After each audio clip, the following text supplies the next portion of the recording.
आज आलो होतो खरं तर महाराष्ट्रातील सर्वात उंच असणारं शिखर, ज्याला आपण कळसुबाईचं शिखर देखील बोलतो, अशा या कळसुबाईच्या शिखराच्या मुख्य प्रवेशद्वारापाशी आपण आलेलो आहे, जिथूनच खऱ्या अर्थानं आपल्या ट्रेकला सुरुवात होते. माझ्या पाठीमागे जर पाहिलं तर माता कळसुबाई निवासनी देवस्थान या ठिकाणच्या मुख्य पाठीपाशी आलेलो आहे. तर आता इथून जवळपास आपल्याला 1:15 वाजत आलेले आहेत. तिथून आपल्या प्रवासाला सुरुवात करतोय. तुम्ही देखील कधी रात्रीचा प्रवास करत असालच तर मी जे सांगतोय ते देखील तुम्ही अंमलात आणावं. तुम्ही देखील तुमच्या बरोबर जे कोणी येत आहे त्यांना त्या गोष्टी सांगाव्यात. प्रथमतः तर मी सह्याद्री वेडा ग्रुप आयोजित शिखर कळसुबाई या ठिकाणी आपला प्रवासाला सुरुवात होते. बरं, पहिल्यांदा तुम्हाला सगळ्यात महत्वाचं सांगतोय, आलाय कुणीही बॉटल उघडलीये आणि झपझप एकदम पाणी प्यायचं नाहीये. एकदम थांबायचं, 5-10 मिनिटं बसायचं, 5 मिनिटं पहिल्यांदा आराम करायचा, मगच पाणी प्यायचं.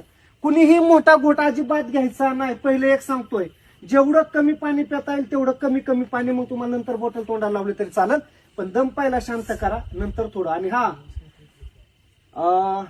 शिवम जेव्हा पुढं राहील किंवा मागं राहील, कदाचित मी पुढं जाईल किंवा मी पाठीमागं राहील, माझ्याही पुढं आता त्या पुरी गेल्यात, त्यांचा एकदा कान झाडतो पुढे गेल्यावर. पुढं जायचंच नाही सांगितल्याशिवाय, आणि मागं पण राहायचं नाही. कारण ह्याने काय होईल, आपण जे 22 जण आलेलो आहेत ना, मागं कोण राहिलंय आणि कुणाला जरी चक्कर आली, कोण पडलं, ह्या ठिकाणी रोडला आपल्याला साप भेटणार आहेत. त्यामध्ये पुरुष जातीचा प्रामुख्याने या डोंगरामध्ये राहणारा साप विषारी जातीचा आहे. मी साप पकडतोय, मी सर्पमित्र आहे, मला जात ओळखता येते, साप चावला काय नाही चावला काय. तुम्हाला साप जाऊन गेला, तुम्हाला काय लक्षात राहणार. त्यामुळे पुढच्या माणसाच्या मागं जायचं नाही आणि मागं कुणाच्या राहायचं नाही. हे परत मला काय सांगायला लावू नका. आणि दुसरं गोष्ट, वरती गेल्यानंतर कुठं आपण ज्या वरती टेकडीवरती जाईल, शिखरावरती कडनी चारी साईडने दरी, एखादा फोटो आपल्याला कमी निघला तरी चालेल बरं का, नाही तर तो फोटो आपला मोबाईल मधला घरात लावायला लावू नका. आणि राहिल्या गोष्टी, चिंगम आणला असेल कुणी खायला तर कुणीच चिंगम खायचं नाही, कटरे खुसतं. आणि चिंगम खाल्लेलं बरेच जण ती घेतात, खालीच टाकतात. त्यामुळे काय होतंय, बाकीचे या ठिकाणी असणारी खरुत आहे ना, ती खाते तिच्या नारडामध्ये चिकटते.